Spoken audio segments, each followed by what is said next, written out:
السلام علیکم ناظرین، ہائی ٹیک نیوز کے خبرنامے میں آپ کا خیر مقدم ہے۔ میں ہوں نیہا خان۔ نظر ڈالتے ہیں آج کی اہم خبروں پر۔ حضرت حافظ پیر خلیق احمد صابر تلنگانہ و آندھرا پردیش جمیعت العلماء ہند جنرل سیکرٹری نے کہا ہے کہ اوقاف اسلامی معاشرے کا ایک اہم ادارہ ہے جس کا مقصد مسلمانوں کی فلاح و بہبود اور دین کی خدمت کرنا ہے۔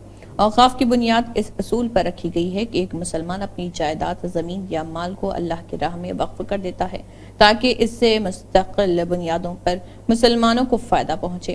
اس سے جائیداد یا مال کو فروخت کرنا، خریدنا یا کسی اور مقصد کے لیے استعمال کرنا جائز نہیں ہوتا، بلکہ اس کا منافع یا آمدنی مخصوص مقاصد کے لیے استعمال کی جاتی ہے۔ ان خیالات کا اظہار پیر خلیق احمد صابر نے جمیعت العلماء ہند ضلع عادل آباد کے زیر اہتمام عادل آباد کے اردو گھر شادی خانے میں ضلع صدر جمیعت العلماء ہند حافظ ابوبکر حامد کی صدارت میں منعقدہ اجلاس بعنوان تحفظ اوقاف اور ہماری ذمہ داریاں سے خطاب کرتے ہوئے کیا۔ ان کا کہنا تھا کہ مسلمان اس وقت صرف اپنی ضروریات کی تکمیل میں مصروف ہے۔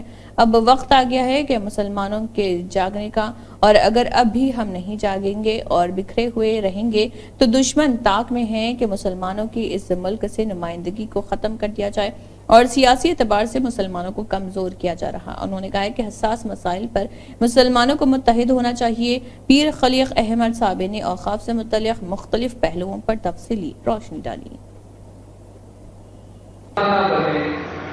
یا مسلمانوں کی فلاح بہبود کے لیے بڑے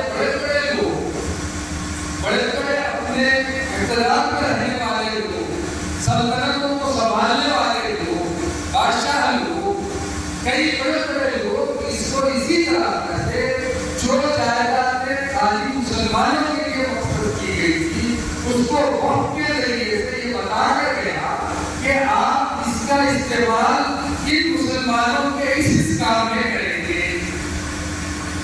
یعنی تعلیم میں کریں گے، فلاں چیز میں کریں گے، بچیوں کی شادی کے لیے کریں گے، یا مدرسے کے لیے کریں گے، یا مسجد بنائی جائے گی، یا یتیم خانہ بنایا جائے گا، یا لنگر خانہ بنایا جائے گا، یہ وقف کر کے گئے ہو تاکہ ہماری قوم اور آنے والی نسل کے لیے اس کا فائدہ پہنچ سکے۔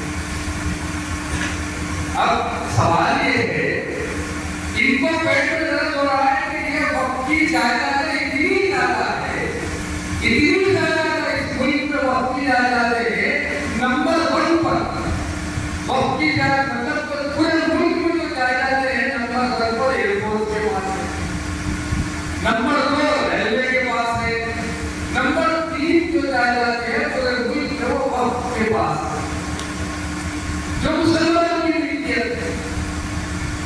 اب یہ پریشان ہے، یہ بول رہے ہیں کہ وقت کی جائیدادیں اتنی ہے، ایسے کیسے کیا جا سکتا ہے؟ ارے لوگوں کو سمجھو، ہمارے لوگ، ہم لوگ بڑے نہیں ہیں اس بات سے اتنی جائیدادیں بولے گئے، تم فقیر کہاں سے ہو رہے؟ مینا گارو واحد شخص ہیں جنہوں نے مخلوط حکومت بنائی، وہ بہت جلد جیل جائیں گے۔ انہوں نے بہت بڑی غلطی کی ہے۔ جن وی وی پیٹس کو 45 دن تک محفوظ رکھنا تھا وہ 20 دن کے اندر تباہ کر دیے گئے۔ سابق وزیر ہریش راؤ یدادری مندر جائیں گے تاکہ تلنگانہ کے عوام کی بھلائی کے لیے، اور یدادری لکشمی نرسمہا سوامی پر سی ایم ریونت ریڈی کو برا بھلا کہنے کر اپنے وعدے کو توڑنے کے گناہ کے لیے کہ وہ 15 اگست تک تمام کسانوں کے قرض معاف کر دیں۔ سی ایم ریونت ریڈی نے یدادری لکشمی نرسمہا سوامی پر بہتان لگا کر اپنا وعدہ توڑ دیا کہ وہ 15 اگست تک تمام کسانوں کے قرض معاف کر دیں گے۔ سی ایم ریونت ریڈی کے گناہ کی تلافی اور تلنگانہ کے عوام کی فلاح و بہبود کے لیے یدادری مندر جانے والے ہیں اور B R S M L A, M L C اور دیگر قائدین کے ساتھ مل کر پوجا کرنے جا رہے ہیں۔ سری نگر کے مضافاتی علاقے پنزی بارہ میں الجواد سپورٹس اکیڈمی اور پرلز انٹرنیشنل اسکول کے باہمی اشتراک سے اوپن تیکوانڈو چیمپئن شپ کا آغاز ہو گیا۔ اس چیمپئن شپ میں وادی بھر سے 500 سے زیادہ بچے حصہ لے رہے۔ اس چیمپئن شپ کا مقصد خاص کر لڑکیوں کو کھیل کود میں صلاحیتوں کو نکھارنے اور سیلف ڈیفنس کی تربیت دینا ہے تاکہ آگے بڑھ کر یہ جموں کشمیر اور ملک کی نمائندگی کر سکیں۔ بچوں نے اس چیمپئن کے انعقاد پر خوشی کا اظہار کیا۔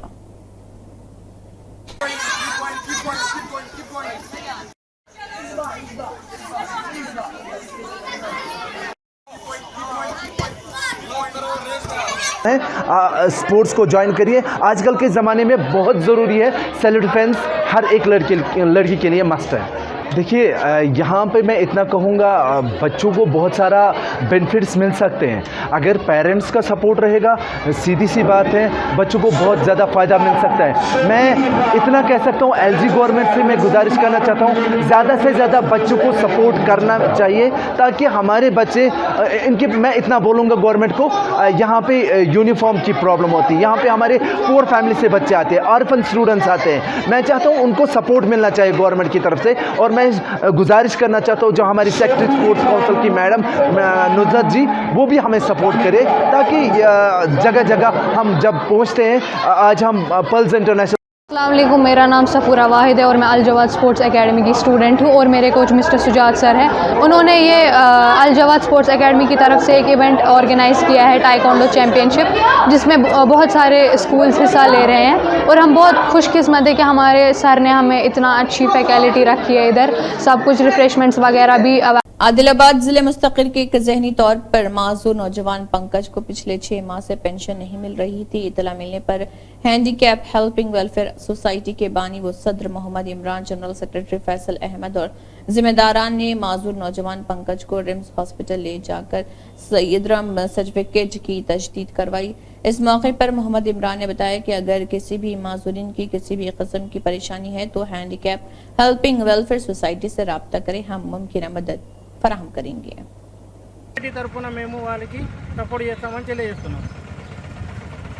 रियासत में ग्राम पंचायतों के सरपंच और वार्ड मेंबरान के ओहदों के लिए मुनक्किद होने वाले दूसरे आम इंतखाबात के हिस्से के तौर पर रियासती election commissioner Parthasarathy IAS, retired Lokesh Kumar IAS, secretary panchayat raj देही तरक्की और अनिता रामचंद्रन IAS, कमिश्नर पंचायत राज और Sangram IPS, additional director general centre for good governance और इलेक्शन कमीशन के अहदेदारों के साथ किए जाने वाले इंतजामात का तफसीली जायजा लिया.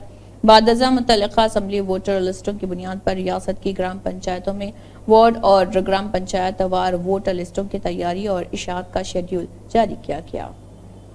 सदर मजलिस बैरिस्टर असदुद्दीन ओवैसी की हिदायत पर कॉरपोरेटर वो member of JHMC standing committee Mohammed Gousuddin Taha ने JHMC ऑफिसर्स के साथ मिलकर बांग्लादेश मार्केट और रंगा नगर नाला का मुआयना किया और इस मौके पर DE सन्नी और AE सुभाष और जनरल मैनेजर दासू नायक, सुपरवाइजर और बस्ती के लोगों के साथ मुआयना किया. और 3 बजे कमिश्नर ऑफ JHMC से भी मुलाकात की जा रही. पटन के डिग्री कॉलेज क्रिकेट स्टेडियम में राष्ट्रीय लोक दल पार्टी की जानिब से कन्वेंशन मुनक़िद हुआ. इस कन्वेंशन में बड़ी तादाद में लोगों ने शिरकत की. कन्वेंशन में राष्ट्रीय लोक दल पार्टी के सदर Zahoor Ahmad, senior president doctor Manzoor Ahmad, जिले सदर और पटन कॉन्स्टिट्यूशन के उम्मीदवार मोहम्मद मुस्तफ़ा लोन, जनरल सेक्रेटरी मुदस्सिर अहमद और दीगर लीडरान ने इसमें शिरकत की. इस मौके पर लीडरान ने खिताब करते हुए नेशनल कॉन्फ्रेंस और PDP को शदीद तनक़ीद का निशाना बनाते हुए कहा है कि इन पार्टियों ने जम्मू कश्मीर की आवाम का आज तक इस्तेहसाल किया है और आवाम की दादरसी नहीं की, बल्कि इंतखाबात के बाद आवाम के पुरसाने हाल नहीं बने. उन्होंने कहा है कि अब इन पार्टियों का हिसाब लिया जाएगा. राष्ट्रीय लोक दल पार्टी के सीनियर सदर डॉक्टर मंजूर अहमद ने पार्टी के उम्मीदवार को कामयाब बनाने की अपील की. टूर है गरीब आवाम को प्राइम मिनिस्टर ऑफ इंडिया के साथ जोड़ना, ये हमारा खुसूसी मिशन है. जितने भी मसाइल जो आज तक गवर्नमेंट यहाँ की, चाहे NC हो, PDP हो, कोई भी हो, उन्होंने पूरा नहीं किया, उन चीज़ों को पूरा करना राष्ट्रीय लोक दल ने ठान लिया है. अभी आज नया ट्रेंड आया है कि लोगों को बेवकूफ़ बनाने का कि बिजली 200 यूनिट 500 यूनिट दे रहे हैं. पहले कामयाब होकर दिखाइए ना, तभी दे सकते ना. हम तो आपको ये नहीं बोलेंगे कि हम 700 देंगे, हम 700 देने के लिए तैयार हैं. हम तो फ्री बिजली देने के लिए तैयार हैं. हम गरीब जनता को जो ग्राउंड से जुड़े हैं, जो हमारे यूथ इस वक्त बेरोजगार है, परेशानी के आलम में, हम उनको जोड़ने की फिराक में हैं. हम चाहते हैं कि हाँ, उनको हम जोड़ें. भले हमारे एक युवा 5,000 ले, बट जितनी भी गलत सिस्टम के साथ वो जुड़ा है वहाँ से वापस आ जाएगा. हम सपने दिखाने की कोशिश नहीं कर रहे हैं. अभी 2-3 दिन पार्टी मुफ्त बिजली देगी अगर हाँ मैं कह रहा हूँ हमारी पार्टी मुफ्त बिजली देगी अगर लसजान श्रीनगर से जफर मीर ने पार्टी सदर महबूबा मुफ्ती की मौजूदगी में पीडीपी में शमूलियत इख्तियार कर ली। मज़ीद तफसीलात का इंतजार है। इस दौरान श्रीनगर से जफर मीर का पार्टी में खैर मकदम किया गया। वाटर बोर्ड ईडी ने जिम्मेदारियां संभाल ली हैं। म्यानिक मित्तल ने वाटर बोर्ड के एग्जीक्यूटिव डायरेक्टर का ओहदा संभाल लिया है। वो नारायणपेट जिले के एडिशनल कलेक्टर के तौर पर काम कर रहे थे। रियासती हुकूमत ने उन्हें ईडी के तौर पर वाटर बोर्ड में ट्रांसफर कर दिया है। इसी तनाजुर में उन्होंने खैरताबाद में मरकजी दफ्तर में जिम्मेदारियां संभाली। इससे पहले उन्होंने एमडी अशोक रेड्डी से उनके चैम्बर में बजात खुद मुलाकात की। इस मौके पर एमडी ने उन्हें मुबारकबाद दी। वाटर बोर्ड के अहदेदारों और मुलाजमीन ने भी फूलों के गुलदस्ते के साथ नए ईडी का खैर मकदम किया। इसी के साथ हाईटेक न्यूज़ खबरनामा इख्तिताम को पहुंचता है। अल्लाह हाफिज।